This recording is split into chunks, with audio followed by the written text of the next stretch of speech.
Hello friends. അപ്പോൾ ഇന്ന് രാവിലെ തന്നെ നമ്മുടെ ചപ്പാത്തിയുടെ പരിപാടി കേട്ടോ. രാവിലെ ഓഫീസിൽ പോകാൻ വേണ്ടിയിട്ട് നോക്കുമ്പോൾ മനുഷ്യ ഭയങ്കര ചപ്പാത്തി വരത്തൽ. അപ്പോൾ ഞാനും വിചാരിച്ച് ചുമ്മാ വന്നൊന്ന് സഹായിച്ചല്ലോ എന്ന് വിചാരിച്ച് വന്നതാണ്. അപ്പം വിചാരിച്ച് എന്നാൽ എന്തായാലും സഹായിക്കുന്നുണ്ട്, അപ്പോൾ ഒരു വീഡിയോ കൂടി എടുത്തേക്കാം. അപ്പോൾ രാവിലെ ചപ്പാത്തിയും കഴിച്ചിട്ട് വേണം ഓഫീസിൽ പോകാൻ. കുഞ്ഞാപ്പ് ചപ്പാത്തി കഴിക്കുമെന്ന് തോന്നുന്നില്ല. ബാക്കി ഞാനും അനീഷയും കഴിക്കും. കുഞ്ഞാപ്പ് കഴിച്ചാലും ഇടയ്ക്ക് ഒന്ന് കഴിച്ചാലായി, ഏർന്ന് അവൾ കഴിക്കാൻ ഒരു സാധ്യതയില്ല. ഇപ്പോൾ ചപ്പാത്തിയുടെ കൂടെ ഇന്നലെ വെച്ച് ചിക്കൻ കറി ഉണ്ടായിരുന്നു, അതുകൊണ്ട് പിന്നെ രാവിലെയുള്ള തോരൻ വെച്ചിട്ടുണ്ട്, തോരനുണ്ട്.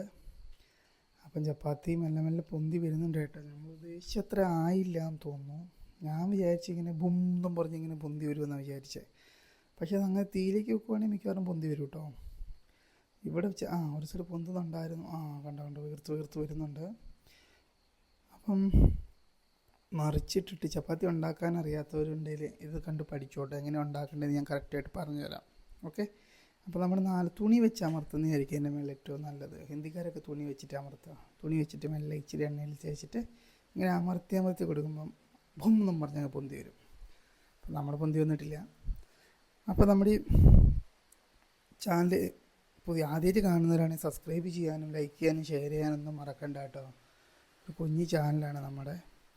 അപ്പോൾ ഒരു ചപ്പാത്തിയുടെ പരിപാടി കഴിഞ്ഞപ്പോൾ അടുത്ത ചപ്പാത്തി എടുത്തിട്ടേക്കാണ്. ഓക്കെ. പിന്നെ ഞങ്ങൾ ഇന്നൊരു നല്ല ട്രെൻഡായ മറ്റേ മഞ്ഞൾപ്പൊടിയുടെ ഒന്ന് ചെയ്തിട്ടുണ്ടായിരുന്നു. അത് രാവിലെ ചെയ്തതാണ് കേട്ടോ. നിങ്ങൾ കണ്ടപ്പോൾ നിങ്ങൾക്ക് മനസ്സിലാവും. വലിയ വ്യൂ ഒന്നും കിട്ടിയിട്ടില്ല ഇതിന്. അപ്പം നിങ്ങളൊക്കെ ഒന്ന് വ്യൂ തന്ന് അതിന് ലൈക്കും ഷെയറൊക്കെ തന്നൊന്ന് അടിച്ചു പൊളിച്ചാക്കുക കേട്ടോ. വ്യൂ കുറവാന്ന് പറഞ്ഞിട്ട് നമ്മൾ കാര്യമില്ലല്ലോ, നമുക്ക് വ്യൂ കൂട്ടണ്ടേ. അങ്ങനെ ഏകദേശം ചപ്പാത്തിയുടെ പണി കഴിയാറായി എന്നാണ് എനിക്ക് തോന്നുന്നത്. കുറേ ഉണ്ടായിരുന്നു കേട്ടോ. എല്ലാം ഒന്ന് കാണിച്ചാൽ പിന്നെ നിങ്ങൾ ബോറടിച്ച് ആവും. പിന്നെ എൻ്റെ വീട് ഓടിച്ചിട്ടിരിക്കുന്നുണ്ട്, അതുകൊണ്ട് ഫുള്ളായിട്ടൊന്നും കാണിക്കാതിരുന്നേ. അപ്പം പിന്നെ ഇതന്നെ നടക്കട്ടെ എന്ന് വിചാരിച്ചു. അപ്പം പിന്നെ വേറൊന്നും പറയാനൊന്നുമില്ല. വേണമെങ്കിൽ നമുക്ക് ഇന്നത്തെ ചിക്കൻ കറിയൊക്കെ വേണമെങ്കിൽ കുറച്ച് കാണിച്ചു തരാം. ചിക്കൻ കറിയുണ്ട്, തോരനുണ്ട്. കുഞ്ഞാപ്പൂന് വേണ്ടിയിട്ട് ഇത് കണ്ടോ, ഉരുളക്കിഴങ്ങ് പൊരിച്ച് വെച്ചാൽ കണ്ടോ. ഇത് കുഞ്ഞാപ്പൂന് ഭയങ്കര ഇഷ്ടമാണ്. അവൾ സ്കൂളിൽ പോകുമ്പോൾ എപ്പോഴും ഇതാ കൊണ്ടുപോവുക.